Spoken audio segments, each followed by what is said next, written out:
Hey guys, welcome back to whatever this is, and on today's episode, gotta catch 'em all!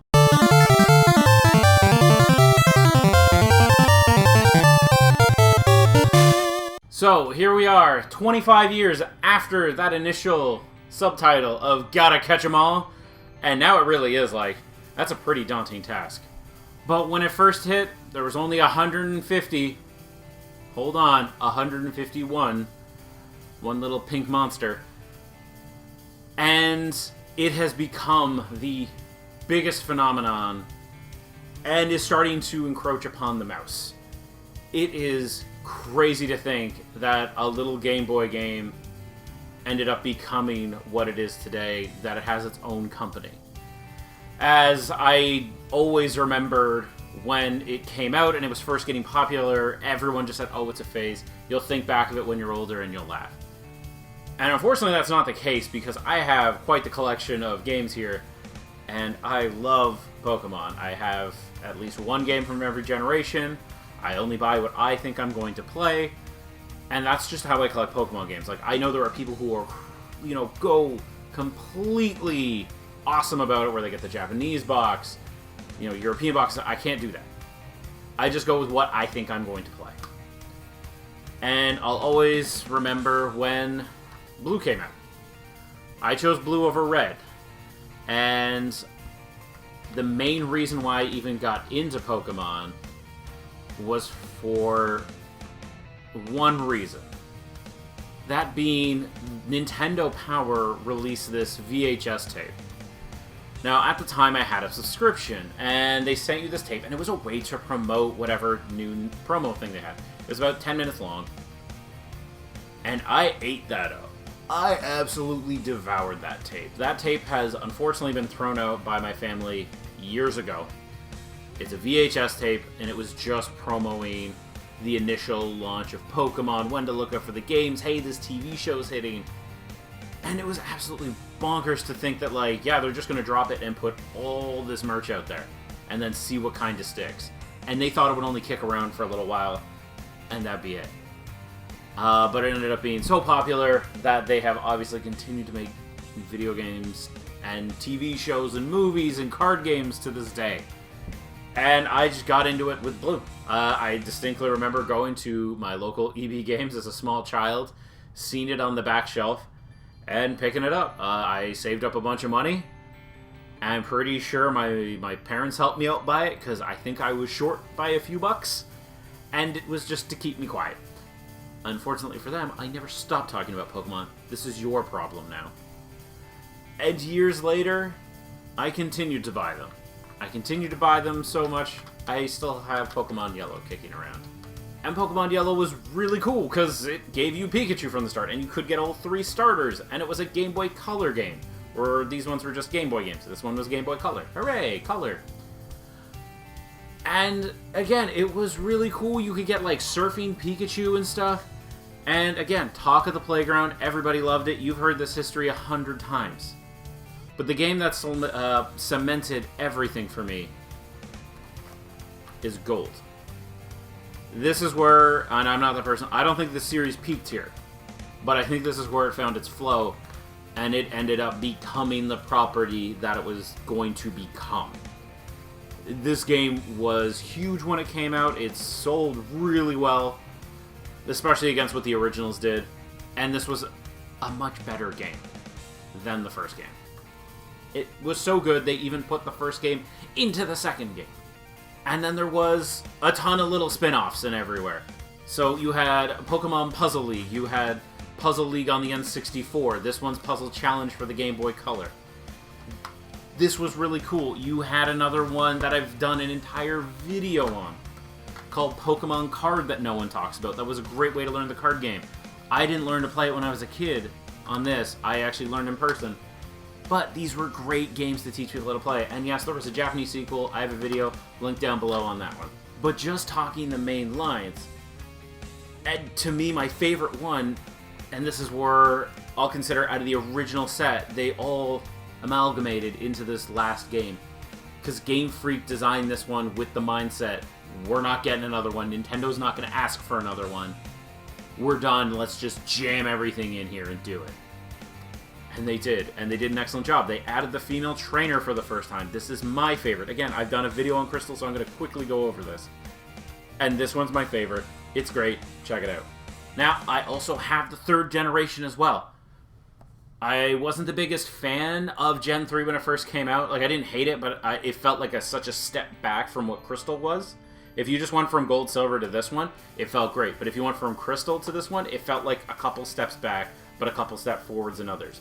But by the time they ended up coming out with Emerald, the game got a lot better. They fixed a lot of the issues I had with it. The sprites animated again. And if I'm ever going to go back and play, I'm going to play this one, or I'm going to play the remake that came out years later.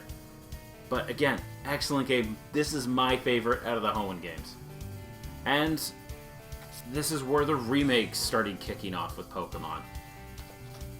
You got Pokemon Green, my dude, which is my Pokemon Blue. This is where I can get my boys. My original boy that I picked was a Squirtle, but over the years, I have really become a fan of Bulbasaur. He is just such a good boy. And yes, I have a little case I made for myself that was made from a website. That's what all these are. I'll leave a link down below if you were curious on how to find these. I'll link to the website. I think it's still up. But there's Pokemon Green, one of my favorites. The remake, I know it has some issues that some people don't like, but again, very good. And I have to talk about some more of the spin-offs again, because I'm just trying to do a quick rundown of all the Pokemon games from over the years. Pokemon Pinball, there was a Game Boy Color one, which I do have. I just don't have it right here on the table while I'm recording. And then there was the GBA version. Over the years, I've kind of started to appreciate this one. Super cheap, really easy to find. I would recommend it if you're into a good pinball game.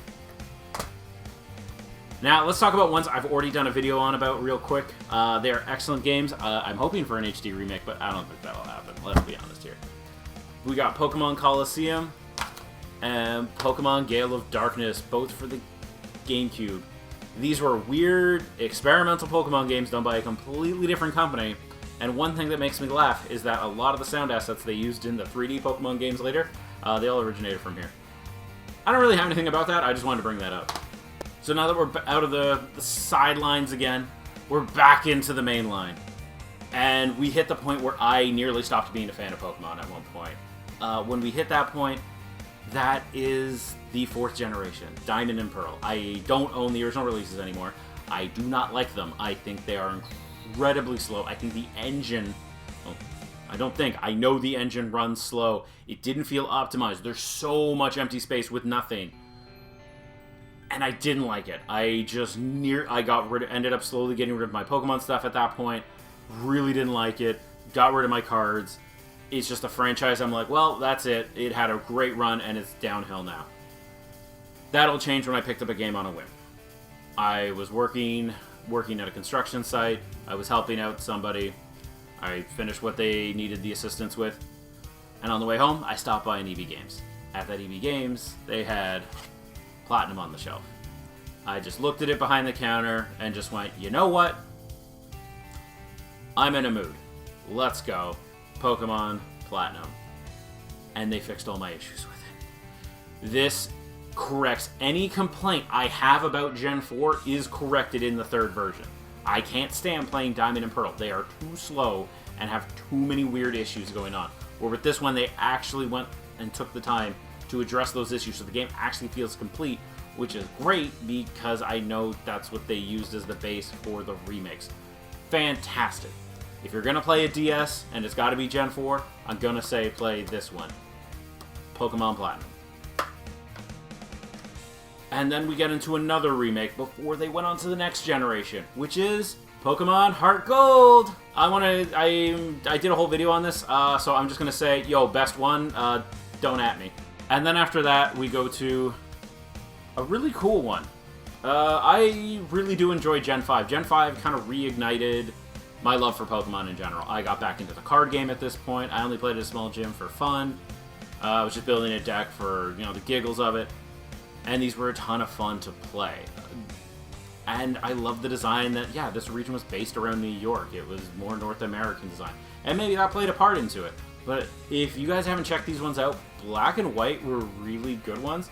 I chose black, but these ones are great, and I would recommend any Pokemon fan check them out. Alright guys, and now we go into another quick side game. that nobody talks about, especially this one. This is Pokemon Conquest. I do plan on actually doing its own video at some point, so I'm just going to quickly drop it as, this one's cool, kind of funny, they never made a sequel to it, I would love to see one. Pokemon strategy game, turn-based? Yeah, I'm down, let's go. Then we hit a whole new generation. That new generation being the 3DS's 3D capabilities, bringing Pokemon that was from the N64 versions into the limelight and taking Pokemon forward. Or at least it felt like it at the time. So here we go. The one I have from that generation, I picked Pokemon Y.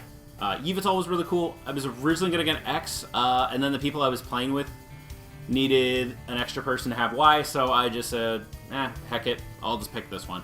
I'm not that picky. And this one was great. I had a huge fun party when the game launched at a friend's house where everybody bought Pokemon X and Y, and we all started the game at the same time, and it was kind of just this fun rush to the first gym, which I promptly won. Pokemaster here, calm down. And loved it. It was great. I enjoyed every minute of it. And I finished the Pokedex in this game, actually. That was the first time I really started getting into that aspect of it, and I stopped caring so much about the battles that I just wanted to actually try and collect them all within the game's Pokedex. I didn't try and get every Pokemon, but at least the ones that came from other Pokedexes of the same version of the game. Which then leads me to a very special release for me, as at the time I used to work for EB Games. And my first midnight release was Omega Ruby and Alpha Sapphire. I picked Ruby, as that was the one I initially played when Gen 3 originally launched, and I loved it. This one took me a little while to get around to actually finishing, but by the time I finished it and did the extra mission at the end, this was a really cool Pokemon game. They tried to do a lot different with this remake, which is really, really nice. And I enjoyed it. I loved its art style. I love how everything was like all super and chibi, and like even just the little designs to the main trainers really made them pop more of Ruby and Sapphire, the two trainer characters. They're great. The only downside to Omega Ruby and Alpha Sapphire is that it's a 7.8 out of 10 due to too much water. Alright, I'm going to start keeping the games behind me as the tower is getting too big. We're going to try and speed this up a little bit because I can actually hit these two games both at the same time. Sun and Moon. Don't ask me how I ended up with 4 copies. 2 of each game, so Ultra Sun, Ultra Moon, and Sun and Moon. But what I am going to say, if you are new to Pokemon, Sun and Moon are actually really good starts. If you are experienced, go with Ultra Sun and Moon. They actually fixed up a lot of problems with the game, and they made the game actually flow a lot better, and is actually a lot more enjoyable and a ton less hand-holdy. So if you were really burned by Sun and Moon, check out Ultra Sun and Moon, because they are really good. The unfortunate thing is when they dropped, the Switch had just dropped. Everyone was focused on that. Everybody wanted to port to that system. And unfortunately, they didn't do that, but they did drop Ultra Sun and Moon for the 3DS that year because they were still supporting it, kind of. And it was a really good release. I think it was a little too quick because people were still feeling the burn of Sun and Moon, so it didn't sell like crazy fast, but it did eventually kind of pick up. But these would be 2 I'd recommend. It just depends on your skill level. Sun and Moon were good games. You just got to pick the one that's appropriate for you. And lastly, I'm going to kind of do more of a speed round at this point because they are still modern and you can still find these ones. And yes, I would recommend every single one of them.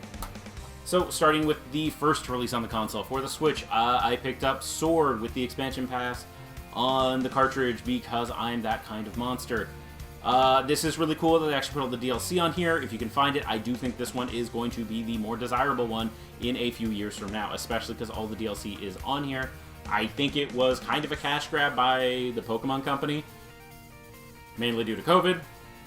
But hey, recommend, check it out. If you haven't played the DLC, it is actually quite fun and enjoyable. Pokemon Let's Go and Eevee. Let's go Eevee and Let's Go Pikachu. I chose Eevee because Eevee's way cuter. Come on, look at it. It's like a cat dog, or a fox cat dog. I don't know. It's cute and it's cool. And all of its moves are really broken and the game is really easy if you pick Eevee. Would check this one out. Just note, yeah, it's got some Pokemon Go influences, but because I like Pokemon Go, I actually thought it was like really fun and enjoyable. So, this is the one I would say go with just because the moveset is a lot better, and I think out of the 2, this one does make the game easier. And it's kind of fun to see just a different take on Gen 1 again, but it is fun to see a different take on it, because it looked like they were at least trying new ideas with this one, and I wouldn't mind seeing a sequel to Let's Go Johto or something. And then the final release that had just dropped, I haven't had the time to play with it yet. I picked up Brilliant Diamond, and my significant other, my partner, is playing Pearl. That would be the one I would say, you know, you can check those ones out. I don't really have a preference. This is like my least favorite gen. I unfortunately just haven't had that much time at the time of recording this. I have heard good things, but I've also heard of quite a few negative things. But these are solid remakes. I like the chibi art style. They're small, they're cute, it's enjoyable. Even in these recent times, I found like reproductions of Pokemon games, which is really annoying because that's not going to harm the market at all. But what was cool was to even, like, I'm okay with these games where if a game just didn't come out. And this is just a reproduction of Pokemon Green. And that's all it is. It's the original launch version just translated, and it's a game we never got. So at least it's a wholly unique version because, A, the sprites are different, and you can kind of see, like, wow, the first Pokemon game didn't run that great. It has a lot of weird little bugs that they did fix when they released it in North America with Pokemon Blue. But kind of fun. Maybe check it out. It's just note, yeah, you're really seeing, like, hey, this was the first shot in the dark. But anyways, guys, happy 25th anniversary to the Pokemon Company and Pokemon itself, as it has been around since I was a small child, and am I going to stop playing it? Heck no! This was a broadside, throw-over, just shotgun approach to just kind of the Pokemon games I owned, and which ones I liked, which is most of them. But I liked it, and that's me, and it's my show, so, But anyways, guys, check out these games. I'm sure you've played one or two, or maybe I've just shown you one of the weird spin-offs that you've never heard of because they're weird spin-offs that no one's ever heard of. But anyways, guys, that's just a quick rundown of my overview of all the Pokemon games.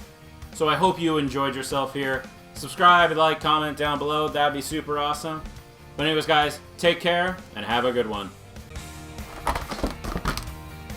No!